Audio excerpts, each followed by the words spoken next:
நான் வந்து பேங்க்குக்கு போயிருந்தேன்னா அப்போ வந்து ஒரு பாட்டியை பார்த்தேன். பார்க்கவே எனக்கு ரொம்ப பாவமாக இருந்துச்சு.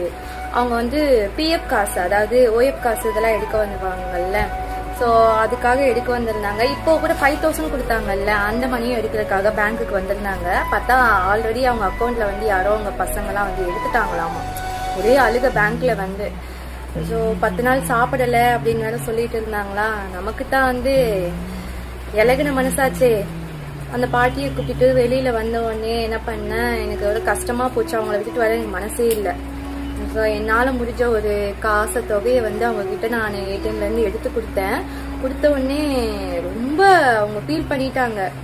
ஐயோ என்னால் வாங்க முடியலம்மா, எனக்கு வேணாம்மா, அப்படி இப்படி அப்படின்னு. நீதான் என் சாமி, நீ தான் உலகம், நீ நல்லா இருக்கணும். ஆக்சுவலாக நமக்கு என்ன கல்யாணம் ஆகலை, பட் இருந்தாலும் வந்து உன் புருஷன் பொண்டாட்டி, அதாவது அங்க குடும்பமே நல்லா இருக்கும் அப்படின்ட்டு அதை கேட்குறப்பெல்லாம் ஏதோ ஒரு கடவுள் வந்து சொன்னது மாதிரியே இருந்துச்சு. பட் இருந்தாலும் ரொம்ப பாவம். பெரியவங்களெல்லாம் அப்படி பண்ணாதீங்க. ஏதோ அவங்களால முடியல, அந்த காசு எடுத்து அவங்க மாசம் மாசம் சாப்பிட்றாங்க அப்படின்னா அதுலேயும் வந்து கை வைக்க கூடாதுல்ல. என்னைக்கா இருந்தாலும் நமக்கு வயசாகும், இந்த மாதிரி எல்லாம் நம்ம வந்து அனுபவிப்போம். அப்போ நமக்கு வந்து இன்னொருத்தவங்க இதே மாதிரி கண்டிப்பா வந்து செய்வாங்க. ஸோ முடிஞ்ச அளவுக்கு பெரியவங்களை வந்து இந்த மாதிரி பண்ணாதீங்க. இது என்னோட ஒரு சின்ன ரெக்வஸ்ட்.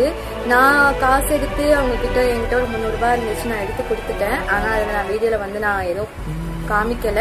ஏன்னா வந்து இந்த கையில செய்யறது இந்த கையில தெரியக்கூடாதுன்னு சொல்லுவாங்க. இப்போ கூட நான் ஏன் இந்த வீடியோல சொல்றேன் அப்படின்னா, என்னாலேயே ஹெல்ப் பண்ண முடியும் அப்படின்றப்ப உங்களால கண்டிப்பா முடியும். ஸோ இல்லாதவங்களுக்கு கண்டிப்பா ஹெல்ப் பண்ணுங்க.